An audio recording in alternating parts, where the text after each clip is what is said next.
এই যে এরকম করে রাখতে হবে, প্রত্যেকটি পাত্রের গুঁড়া সমান রাখতে হবে, তাহলে হচ্ছে সহজেই আর বের করে আনা যাবে।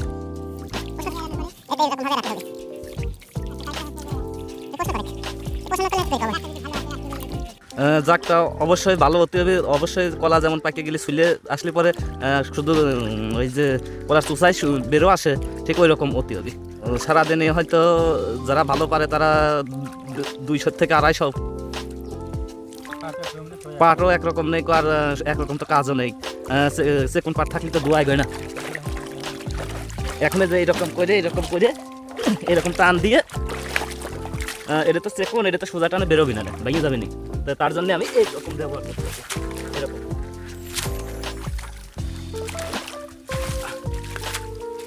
এরকম হলে পরে আবার আগায় কম, এরকম যদি বের করা লাগে তাহলে আবার আগায় কম, ঠিক আছে। এখন এইরকম করে